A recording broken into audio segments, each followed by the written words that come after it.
We're on? All right. Welcome to Facebook Live. Totally improvised. Yes. Planned yesterday, but time change revised to today so he can go out and hang out with his buddies. Wow. Yep, that's about it. So, welcome. I wanted more details, but I'm not going to get them. No, it's just people from my other job. He does have to have another job. Love it. So, welcome back. Or welcome. We haven't done one of these in the basketball season. No, and that's a shame. Yeah, we probably should have. Yeah. Did a lot in the football season, but now we're back just with football, basketball things. See? Yeah, and the regional finals well. starting tonight, and we're here to talk mainly about the matchups involving local teams, but we'll mention the other games going on as well. On the boys' side, tomorrow night, AA North. Yep. Edward Little's back in the regional final again. Of course, the number one seed again this year. So, but this year a little bit different. They'll be taking on Deering in the regional final.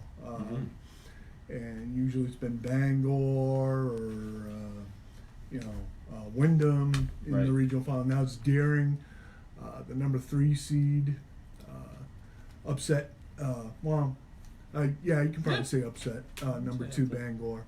And it's a pretty good matchup. Deering has some serious length, and they also have some shooting to go with it. The main player in the Bangor one was Oscar Hussein, who's a point guard. It's a transfer from Waynfleet. It was his first game on the cross insurance floor, but it wasn't his first game in the tournament. He's had some pretty good tournament performances for Waynfleet up to Augusta in the past. 29 points though. He was unconscious. He hit some NBA range threes during that game. And then they have Daryl Germain, who's, if you're just collapsing in on their big man or paying too much attention to Oscar, you'll find Daryl Germain somewhere around the 3-point arc, and he'll probably knock it down. Yep. And he's been at Mike Adams' nightmares, I think, for 3 years now. So yeah, EL will really be tested. We talk all about their length. I think their length, especially in their backcourt, will help them a lot. It's solid, yeah. Yeah, those guys going to have to come through again. They did the last game. They did in the semifinal against Windham. EL always talks about paint wins. They want to play inside out. And as Mike said after the game, he's not sure that they won the paint against Windham because of that 2-3 zone that Windham was playing. So it'll be interesting to see what Deering does. But they obviously have the size to give Josh Shea trouble there in the paint, and they're gonna need some guys. R.J. Nichols off the bench stepped up with some 3-pointers against Windham. He may be called on to hit some big shots also tomorrow night. But EL's beaten them twice. They beat them by 12 up here, and they beat them by 6 down to Portland. Seeing a team the third time in the tournament, basically in their backyard, I think it's going to be a pretty good final. Yeah, I think it'll be real fun. I was at when they played at EL. Yeah. Will Cramlich covered that game, right? You weren't there. Right, yeah. But at the end of the game, Cam York and Oscar, who go back, Cam said, to elementary school, had like a little moment where EL was up, I think, 14 or 12, and Cam was dribbling out the ball and tried to go shake Oscar's hand, and Oscar faked the handshake, stole the ball, and went up for a layup as the buzzer went off. It's only lose by like 10. And it got kind of rowdy. People had to be held back at the end of the game. Not including you, right? Not including me. I just filmed it. And so I don't know if that will transfer over. I think it'll be a kind of an emotional game. Could have a little bad blood, you're saying? Yeah, a little bit of bad blood. But they seem... Cam said they're friends. It's just in the heat of the moment. So I think it'll be real fun. You said Windham gave him trouble in the paint. They have a big man. I don't remember what his name is, but he kind of gives teams problems. And so if he was giving John Shea problems, John's going to have his handful again against Deering. Yeah. But it's going to be up to... You're right. R.J. Nichols comes off, and he's pretty consistent with 2 or 3 threes a game. And they're going to need Austin Brown and Cam York and Max Creaser to come in big. When they get their offense moving and when they're in transition, you've seen it a bunch of times. They're kind of hard to beat. So I think it'll be a real fun, fast-paced, probably pretty high-scoring game. I think it should be a good one. About on the girls' side, Oxford Hill's back again against Portland. Yeah, Oxford Hill's back again. They obviously defending AA state champs last year, beating Scarborough. Scarborough got knocked out last night, so they won't be facing them in the final. But they play Portland, who took down Bangor pretty decisively right before the Oxford Hills game yesterday. And Oxford Hills took down Wyndham. Wyndham came in with Hannah and Sarah Talon, their two top players. And 2 minutes in, Hannah Talon hurt the knee that she tore an ACL on last year. So she was out for the whole game, and it was kind of the team was put on Sarah Talon's back, who's only a sophomore. So Oxford Hills took full advantage. Again, just like every single game, it's Julia Colby and Cecilia Dietrich. And this year, Cassidy Dumont stepped in and become that solid third 2A option for them, shooting threes and getting to the paint. Portland will put up a good fight. They lost by 26, I think, in the first matchup to Oxford Hills. And Jerry Cochran, the coach, said that was probably the best thing that could have happened for their team, because the next practice, he said he ran it like a college practice. It was the hardest he's worked the team in 3 years. And it took a couple players, I guess, got really mad at him for doing it, but they've been, I think, 15-2 since. So they're playing really well, and Amanda Cabantu is playing out of her mind. She had 36, I think, against EL in the quarterfinal, and she had 20 yesterday against Bangor. And Oxford Hills' Nate Pelletier said that they are going to focus on limiting Portland to just one shot of possession and trying to box out, which will be tough because Amanda had 11 rebounds yesterday and 8 offensive, and she's a point shooting guard. So they're impressive. Both teams can get in and get rebounds for their guards, and so it's going to be a really fast game. It's at 2:00 tomorrow afternoon in Portland. I'd really recommend going to see them if you like offense, and then you can stay and watch EL afterwards. So yeah, there you go. That's a pretty good bargain. It should be good. I would, and then AA South, real quick, in the girls, it's South Portland and Sanford. South Portland comes in as the favorite. Sanford has a record of 9-11 now with their 2 playoff wins, and you might look at that and say, wow, that's not very good. But they beat Scarborough right before the regular season ended, and then they beat Scarborough again last night. And they have a very tall, probably 6 foot tall girl named Paige Cody, who scored her 1,000th point last night. She's going to UNH. She's a senior, so if she gets going, they have a couple shooters I saw last night, so if they get going, they could face the Vikings or the Portland in the final. Yeah, if it was Oxford Hills and Sanford, that would be interesting to see how Oxford Hills defends that, because they don't really have a lot of size. They have people like Brooke Carson and Jade Smedberg kind of play down low, and they'd be outmatched height-wise with her, so it'd be interesting to see how that goes. AA South boys is Thornton and South Portland. No surprise there. Should be very good. I saw Thornton and Bonnie Eagle the other day, and it looked like they were going to blow Bonnie Eagle off the floor, and Bonnie Eagle almost came back and beat Thornton. So, but South Portland's the favorite there. They'd be the favorite in the state game, no matter who advances from the north. Our other local game involving teams of interest for us that we cover, Class C, and it's both the Winthrop girls and the Winthrop boys. Yep. On the boys' side, it'll be Saturday night. It'll be number 1 Winthrop, defending state champions, playing number 2 Wayne Fleet. Not a big surprise, obviously, by the seeding. I think going back to last summer, even after Hussein transferred from Wayne-Fleet, people were still expecting this to be the matchup in C South. It's an interesting matchup because really Winthrop hasn't seen this kind of size all year. Wayne-Fleet is a big team, led mainly by Dominic Campbell, their 6'8" center who hasn't really gone off yet in this series, but it's clearly been a big difference maker for them. But they're big all around up front. Talking to Todd MacArthur, the Winthrop coach, last night, he said, Wayne Fleet reminds me of us last year, right? When we had Cam Wood and Ryan Baird and solid size guys. Yeah. So, and he says you can see that they're big, you can watch them play, and they're obviously big, but you don't really get a good, true sense of it until you're on the floor with them. Yep. And because Winthrop in the Mountain Valley Conference didn't really face a team with that kind of size, they faced, guys who were that big, Davis out of Mountain Valley and Cooper Davis and guys around the conference, but not that kind of size up front. So guys like Ryan Baird, who was fantastic last night, Jevin Smith, who did a great job defensively on DeAndre King from MYA.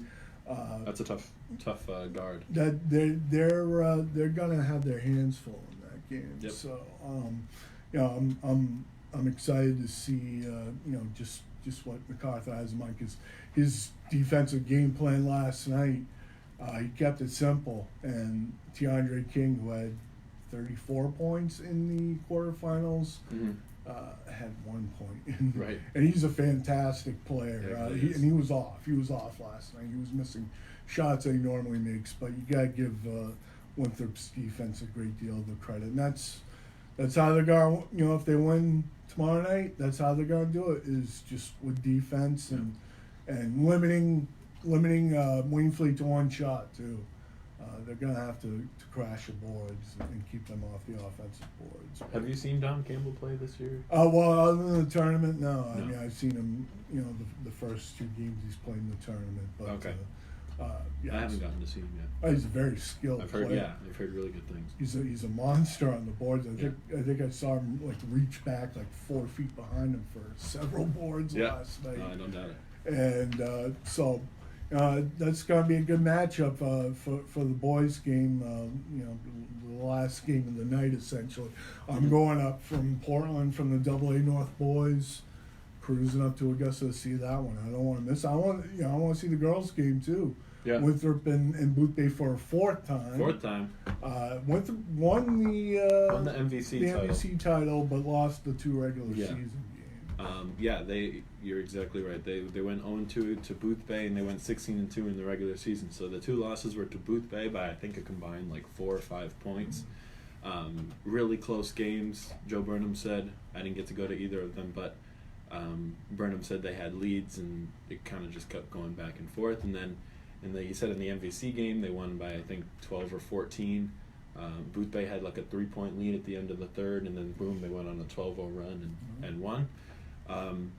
People don't put a lot of stock into the KVAC game and the MVC game type of thing, but they took the win, and they're a fun team to watch. I wrote about it last week. Wrote about them. They have 3 girls that have hit over 33s on the season. They have a few girls that average over 10 or 11 points a game, and they just run. They have Jillian Schmelzer, who's a track star, state record holder. Aaliyah Wilson-Falcone plays really good defense and can run. She's everywhere. She's everywhere. She makes the thing go. I think she's the MVC Player of the Year. Yeah. And then they have a little freshman who's not intimidating when you look at her, Sage Fortin. She surprised me. Yes. Oh, she's impressed. I think she might be one of my favorite players in the state, because she can shoot everywhere. She shoots from wherever she wants, and I just kind of assume it's going in now. Her and Julia Colby, I just think it's going in. And then they have people like Madison Forg who can shoot, and so I would, obviously this is going to be a real close game. This is what everybody wanted to see. Winthrop, you would think, after losing twice in the regular season, would want some kind of revenge. I think it's going to be just as close as it has been. If they can hit shots early, well, really, Joe Burnham said that they usually have a three-minute stretch of being really bad, and that's when teams come back. But if that happens earlier and they hit shots at the end, I don't see why they couldn't make the C final. It's amazing how far they've come from not even having a varsity program, 5 years ago? Yeah. And now all the way back to within one game of going to their first state championship game since 1990. This is their first regional final since 2007, I think. That sounds about right. Yeah. And they haven't been to a state game. They lost to Mount Abram that year. Okay. I barely remember that. I was there. I know I was there, right. but I barely remember it. But 1990, which I don't remember at all, they won the state title that year, and they haven't been to the state championship since then. So. Yeah, they'll be up in Augusta at 6. I would recommend going to see that one if you can, because that should be a high-scoring, fast-paced game as well. Yeah. A lot of shooting. So. Yeah, it'll be a packed house. I think pretty much the entire town of Winthrop will probably be there. Yep. So, for good reason. There should be 2 really good games. Absolutely. Well, I mentioned some other regional finals since they're starting tonight. Class A, you have for the girls Gardner and Hamden, and then the boys Coney and Hamden. Mm-hmm. I'm wondering if like Gardner will be like screaming for Coney, and Coney will be rooting for Gardner. Yeah. You know, Right. kind of deal. Sure. But you know, I don't know much about the girls matchup. I know the Coney Hamden boys matchup. They had a tremendous regular season game at Coney earlier in the season. That should be a lot of points. Yeah. Those both teams, but especially Coney, like to get up and down the floor. And then Bryce Lauser for Hamden is worth the price of admission, I've heard. Yeah, and Simon McCormick from Coney's right. pretty fun to watch. Yeah, I think they're both Mr. Maine basketball finalists, so semifinalists. So that should be a fun one. I don't know too much about the A North girls, Hamden and Gardner. I know Hamden has kind of run that region this year in the regular season. They're the number 1 seed. I would assume they're the big favorite. And then in A South, it's Greeley and Marshwood. Don't really have to say too much. Gray New Gloucester almost had Greeley. They pushed them to an overtime, and just Greeley's talent kind of overcame at the end. And I would put them as the big favorites to reach the state final.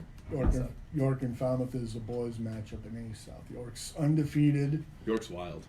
Yeah, I didn't really get a chance to watch them in that quarterfinal because I was writing my story after watching Kennebunk, which Falmouth upset in the semifinals.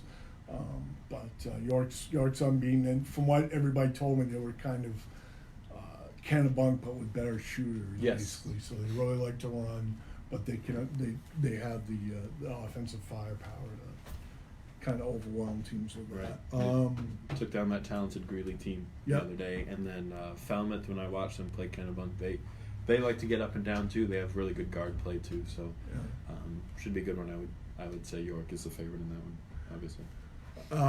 D, we have Greenville and Forest Hills on the boys' side. We have Greenville Forest and Hills Valley. is undefeated. Forest Hills, talented. Yeah, they're very good. Very good. And Greenville and who? On the Greenville and Valley. In the girls' side, Valley beat Rangeley yeah. yesterday, and Lee Horton got out of the office and wrote about it. It's on our website. They were led by Emily Collins. I know, he finally left. So that should be a solid one. Greenville's the number 1 seed in D South. And then the D North games in the girls' side, we don't have a regional final yet. They're playing their games today. Yeah, sorry. I doubt anyone's watching us from D. Yeah, I don't know that we have too many viewers from up there. So. All right, that's pretty much it. If we get some state championship contenders, if the Eddies, Vikings, and/or Ramblers advance, maybe we'll do this again next week. Yeah, should be good. But we'll have all kinds of coverage online, and we're free, right? We are free. I believe it's sunjournal.com/ I think it's PG Access, because I think it's presented by Portland Glass. We are free and through the 28th, so we have another week. So go to sunjournal.com/PG. Didn't we figure in the fact that it's a leap year this year? Couldn't we have gone that one more day? Come on. But should be good. No, it's very cool. Yes. And so if you go through that, you just put your email in and you can read the whole Sun Journal for the next week for free. Oxford Hills is at 2 tomorrow. EL's at I think 3:45. 3:45, yeah. And then up in Augusta at 6 and 7:45. Yeah, for the Winthrop games. So try to get out. If you can't, we'll have it online and we'll be on Twitter and all that stuff. Bye-bye.